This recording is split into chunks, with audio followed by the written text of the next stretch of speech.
ही आहे कोलंबीची अशी डिश ज्याच्यामध्ये मी वांग्याची भाजीचा वापर केला आणि ती छान लागते. आणि दुसरी पण कोलंबीचीच आहे, पण ती थोडंसं मी तुपाचा वापर केला आहे. पहिल्यांदा आधी जे वांगीची भाजी घालून जी कोलंबीची भाजी बनवणार ती करूया. वांगं घेतलं आहे, अर्धं होतं तेच घेतलं फ्रीजमध्ये. ते आता बारीक मी कट करून घेते. ह्या अशा फोडी करून घेतल्यात. त्याचबरोबर आपल्याला टोमॅटोही लागेल, कांदा पण लागेल. सगळं हे कट करून घेतलं आहे. आता ह्याच्यामध्ये कोथिंबीर, मिरची, लसूण, अद्रक आणि हे मी ओलं खोबरं घेतलं आहे. तर ह्याचं आपल्याला मिक्सरमध्ये पाणी घालून त्याच्यामध्ये वाटून घ्यायचं आहे आणि नारळाचं दूध करून घ्यायचं आहे. थोडंसं तेल, कांदा, टोमॅटो घालते, कढीपत्ता, कोथिंबीर सगळं फ्राय करून घ्यायचं.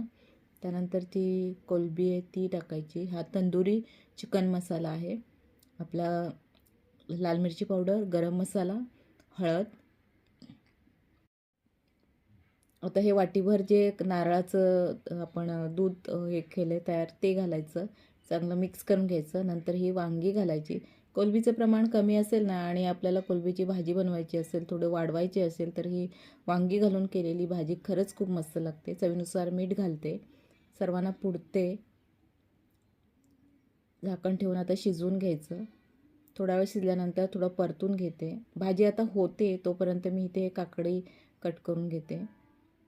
वरती हे कढीपत्त्याचं पान ठेवते. भाजी आपली तयार झाली. आता ह्या छोट्याशा प्लेटमध्ये वाटीमध्ये काढून घेते. ही वांगी आणि कोलंबीचा छान असा मस्त अशी भाजी तयार होते, छान लागते. ही झाली आपली कोलंबीची एक रेसिपी आणि आता दुसरी आपण कोलंबीचीच रेसिपी करणार आहोत. तर त्याच्यासाठी ही कोलंबी घेतली. आता त्याच्यामध्ये हळद घेते, लाल मसाला, आलं लसूण पेस्ट आणि मीठ हे मॅरिनेट करून ठेवायचं. आणि तव्यावरती आता तेल घेते. ती मॅरिनेट केलेली कोलंबी आहे ती घालायची आणि ही नेहमीप्रमाणे आपण फ्राय करायची. कोलंबीला जास्त आपल्याला फ्राय करायचं नाही. जेवढं आपण जास्त फ्राय करू तेवढी ती अशी चामट बनते. त्यामुळे पटकन अशी फ्राय करून घ्यायची. आता ही घी रोस्ट आहे म्हणून मी तूप टाकलं आहे.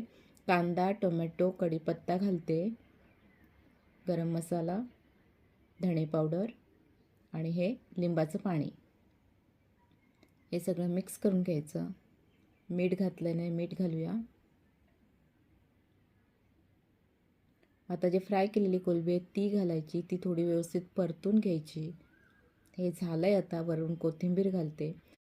तर मग ही आधी तेलावरती फ्राय करून घ्यायची आणि नंतर तुपावरती परतून घ्यायची.